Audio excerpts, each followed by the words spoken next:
Bonjour, je m'appelle Michel Birler. Cette vidéo fait partie d'une série sur l'introduction à l'optimisation. Nous allons ici illustrer l'algorithme de branch and bounds pour résoudre un problème d'optimisation en nombre entier sur un exemple illustratif. Le problème que nous allons résoudre est un problème d'optimisation à deux variables. Nous avons deux contraintes d'inégalité et nous imposons aux variables d'être des entiers naturels. Nous allons appeler ce problème le problème P0. Nous pouvons calculer déjà une borne supérieure sur la valeur optimale du problème en calculant simplement la valeur de la fonction objectif en un point admissible. En l'occurrence, il est très simple de vérifier que le point 0,0 vérifie les contraintes et la valeur de la fonction objectif en ce point-là est égale à 0. Donc la variable u, que nous initialisons à 0, va contenir la valeur de la fonction objectif de la meilleure solution rencontrée jusque-là par l'algorithme. Ce sera une borne supérieure sur la valeur optimale de la solution du problème P0. Le domaine admissible du problème P0 peut être représenté graphiquement de la manière suivante. C'est l'intersection entre le polyèdre défini par les contraintes d'inégalité et la grille représentant toutes les valeurs entières possibles des deux variables. Donc chaque combinaison de valeurs entières des variables est représentée par un petit cercle et l'ensemble des petits cercles forme cette grille. L'ensemble admissible de P0 est donc l'intersection entre le polyèdre et la grille en question.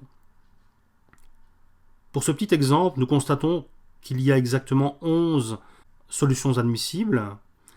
Donc en fait, pour résoudre le problème, on pourrait simplement énumérer ces 11 solutions, calculer la valeur de la fonction objectif et trouver la meilleure.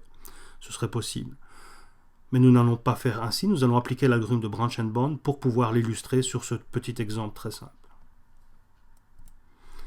La première chose à faire est de résoudre le problème relaxé. Donc ce qu'on appelle le problème relaxé, c'est le problème d'optimisation de départ pour lequel on ignore le fait que les variables doivent prendre des valeurs entières. Donc nous ignorons les contraintes d'intégralité. Nous obtenons ainsi un problème d'optimisation linéaire classique que nous pouvons résoudre soit par l'algorithme du simplex ou, comme nous allons le faire pour ce petit exemple, par la méthode graphique en utilisant la représentation du domaine admissible et de la fonction objectif. Donc voici le domaine admissible du problème relaxé. En fait, c'est le même que tout à l'heure, mais nous avons retiré la grille, vu que maintenant les variables peuvent prendre n'importe quelle valeur réelle. Et si nous résolvons le problème en utilisant la méthode graphique, c'est-à-dire en représentant la ligne de niveau de la fonction objectif en la poussant le plus loin possible dans la direction de la flèche, tout en gardant une intersection avec le domaine admissible, nous obtenons le sommet optimal du polyèdre. En l'occurrence, ici, c'est 1.5, 2.5. Nous avons donc la solution optimale du problème R de P0, donc qui est la relaxation du problème P0, c'est 1,5, 2,5. Malheureusement, cette solution n'est pas une solution de P0 parce que les variables x1 et x2 ne sont pas entières. Donc cette solution n'est pas admissible pour P0. La valeur optimale du problème relaxé nous donne une borne inférieure pour la valeur optimale du problème de départ P0. En l'occurrence, cette valeur est égale à moins 3,5 ici. Donc quoi qu'on fasse, P0 ne pourra pas être meilleur que moins 3,5. Effectivement, en rajoutant les contraintes d'intégralité, dans le meilleur des cas, on pourra faire aussi bien que le problème relaxé, mais on ne pourra pas faire mieux. C'est pour cela que B0 est une borne inférieure à la solution du problème P0.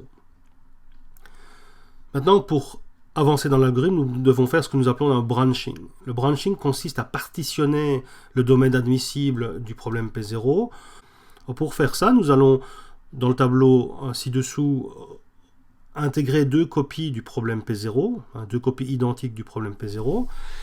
Et à la première copie à gauche, nous allons rajouter la contrainte x2 plus petit ou égal à 2 pour générer le problème que nous appelons P01.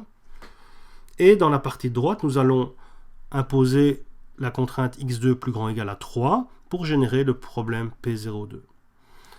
Alors pourquoi x2 plus petit ou égal à 2 et x2 plus grand ou égal à 3 ? Ces valeurs ont été choisies en arrondissant la valeur de x2 obtenue comme solution du problème relaxé, qui était 2.5.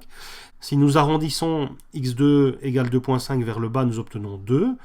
C'est comme ça que nous imposons à x2 d'être plus petit ou égal à 2 pour le problème P01. Et si nous arrondissons 2,5 vers le haut, nous obtenons 3. Et nous imposons à x2 d'être plus grand ou égal à 3 pour P02. Il est à noter que, quoi qu'il arrive, x2 sera ou plus petit ou égal à 2 ou plus grand ou égal à 3, quelle que soit la valeur qu'il est. Et donc, le domaine admissible de P01 plus le domaine admissible de P02 forment le même domaine admissible que P0. Par contre, grâce à ces deux contraintes que nous avons rajoutées, la valeur de x2 égale 2,5 ne sera plus jamais générée. Voyons ce que ça donne sur la représentation graphique. Donc nous avons ici le domaine admissible du problème P0. Pour le premier problème P01, nous imposons que x2 doit être plus petit ou égal à 2, donc nous rajoutons une contrainte. Et pour l'autre problème, nous rajoutons la contrainte que x2 doit être plus grand ou égal à 3. Alors il est clair en regardant ce graphique que ce deuxième problème, qui est obtenu en imposant que x2 plus grand ou égal à 3, n'est pas admissible. Il n'y a aucune solution qui vérifie les contraintes du problème original et la contrainte x2 plus grand ou égal à 3. Donc ce problème est déjà éliminé dans le sens où c'est un problème qui n'est pas admissible. Si nous résumons la situation, donc nous avons toujours que u est égal à 0, qui est la valeur à laquelle nous l'avons initialisé.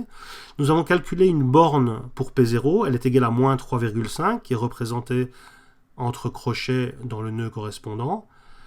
Et nous avons divisé P0 en deux problèmes, le problème P01 et le problème P02. Nous n'avons pas encore calculé de borne pour ces deux problèmes, d'où le point d'interrogation. Et nous pouvons déjà éliminer le problème P02 dans le sens où il est non admissible, il n'y a aucune solution qui vérifie toutes les contraintes. Dès lors, la solution du problème P01 sera aussi la solution du problème P0. Nous pouvons voir cela sur la représentation graphique. Effectivement, les 11 solutions entières du problème P0 appartiennent au domaine admissible du problème P01. Donc nous avons exactement le même ensemble admissible pour le problème P0 et le problème P01. Nous allons maintenant travailler sur la relaxation. Donc nous avons le problème P01 qui est le problème de départ dans lequel nous avons rajouté la contrainte x2 plus petit ou égal à 2. Et la relaxation de ce problème est obtenue simplement en supprimant les contraintes x1 et x2 appartiennent à n et en obtenant ainsi un problème d'optimisation linéaire classique. Nous pouvons le résoudre à nouveau soit par l'algorithme du simplex, soit par la méthode de résolution graphique. C'est ce que nous faisons ici. Et nous obtenons comme solution x1 égale 0,75 et x2 égale à 2, le sommet du polyèdre que nous avons trouvé.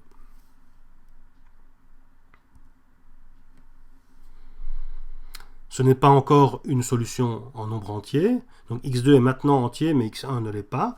Et nous avons calculé une borne pour P01. Cette borne est égale à moins 3,25. Donc c'est la valeur de la fonction objectif à l'optimum du problème relaxé. Et nous devons maintenant encore faire une partition de ce problème-là pour continuer l'algorithme, dans le sens où nous n'avons pas encore trouvé de solution en nombre entier. Comme x1 est égal à 0,75, nous allons donc faire un branching sur x1, ce qui signifie que nous allons d'une part imposer à x1 d'être plus petit ou égal à 0, 0 étant 0,75 arrondi vers le bas, nous obtenons ainsi le problème P011, et d'autre part imposer que x1 est plus grand ou égal à 1 étant 0,75 arrondi vers le haut, pour obtenir le problème P012. Si nous résumons ce que nous avons fait jusque maintenant, donc nous devons calculer une borne pour P01 qui est égale à moins 3,25 et nous avons créé les problèmes P011 et P012 qui à eux deux forment le problème P01. Si nous représentons ça sur le graphique, le problème P011 impose que x1 soit plus petit ou égal à 0, ce qui en fait exige qu'il soit égal à 0, vu que x1 doit être positif. Et d'autre part, pour le problème P012, nous imposons que x1 soit plus grand ou égal à 1. Commençons par le problème P011 et analysons sa relaxation, donc à nouveau qui est obtenue en supprimant les contraintes d'intégralité. Donc dans ce cas, x1 doit être plus petit ou égal à 0, ce qui revient à dire que x1 est égal à 0. Donc le domaine admissible ici se trouve pour les valeurs de x1 égale à 0 et les valeurs de x2 qui vont de 0 à 1,5. Donc la solution optimale est obtenue pour x1 égale 0 et x2 est égal à 1,5. Nous avons donc maintenant calculé une borne pour P0,11, elle est égale à moins 3, c'est la valeur de la fonction objective du problème relaxé en la solution 0, 1,5. Ce n'est pas une solution entière, donc nous n'avons pas encore résolu P0,11. Nous rajoutons cette borne dans le résumé, donc P0,11, la borne est égale à moins 3. Et nous résolvons maintenant la relaxation du deuxième problème, P0,12, de la même manière que tout à l'heure. Donc nous supprimons les contraintes d'intégralité pour obtenir la relaxation. Et nous résolvons le problème en utilisant la méthode graphique. La solution se trouve au sommet de ce polyèdre, et ce sommet correspond à x1 égale 1 et x2 égale 2. Nous avons trouvé une solution entière. Comme la solution du problème relaxé est entière, cette solution est aussi forcément solution optimale pour le problème P0,12. Donc nous avons résolu P0,12, le sous-problème P0,12. Nous avons donc trouvé un nouveau point admissible du problème P0 qui a une valeur de la solution meilleure que celle que nous avions précédemment. U valait 0 avant, maintenant il vaut moins 3. Nous pouvons mettre à jour la valeur de U. Donc moins 3, c'est la nouvelle borne supérieure sur la valeur optimale du problème. Si nous résumons, donc nous avons mis à jour U qui vaut moins 3, la borne supérieure sur la valeur optimale. Nous avons calculé la borne pour P0,11, elle est égale à moins 3. Et nous avons maintenant calculé la solution du problème P0,12. Ce problème est résolu, c'est pour ça que nous représentons ce nœud comme un cercle. Et nous avons mis entre parenthèses la valeur optimale de ce problème-là qui est égale à moins 3. Maintenant que U a été modifié, nous pouvons supprimer tous les sous-problèmes dont la borne est plus grande ou égale à U. En effet, un sous-problème tel que la borne inférieure plus grande ou égale à U ne peut pas avoir une solution qui est meilleure que celle que nous venons de trouver. Effectivement, lorsque nous allons résoudre ces problèmes, nous allons rajouter des contraintes, forcément, donc la valeur de la borne va se dégrader, elle va augmenter. Et donc forcément, nous allons obtenir quelque chose qui va être moins bon que la solution que nous avons trouvée précédemment. Nous pouvons donc supprimer ces différents sous-problèmes. En l'occurrence, le problème P0,11, sa borne est égale à moins 3, donc elle est de la même valeur que U, et donc peut être supprimée. Donc en essayant de résoudre P0,11, la valeur optimale de ce problème-là, elle sera forcément plus grande ou égale à moins 3, et donc elle ne sera pas meilleure que P0,12. Nous pouvons supprimer P0,11.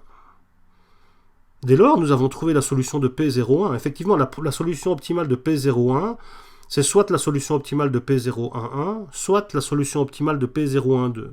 Mais nous venons de découvrir que P0,1 ne peut pas donner de meilleure solution que P0,12. Donc, la solution optimale de P0,1 est la même que la solution optimale de P0,12, et elle vaut moins 3. Si nous remontons d'un étage maintenant, nous avions découvert que la solution optimale de P0, c'est la même que la solution optimale de P0,1, dans le sens où P0,2 était non admissible, avait été supprimé, ce qui veut dire que nous avons résolu notre problème. La solution que nous avons trouvée est la solution optimale de P0, avec une valeur moins 3. Cette solution est x1 est égal à 1, x2 est égal à 2, et la fonction objectif est égale à moins 3. J'espère que cette vidéo vous aura été utile. Pour plus d'informations sur l'optimisation, nous faisons référence au livre Optimization Principles and Algorithms, publié chez EPFL Press, et au site web optimizationprinciplesalgorithm.com, où vous pourrez trouver entre autres des codes associés aux algorithmes décrits dans l'ouvrage. Au revoir.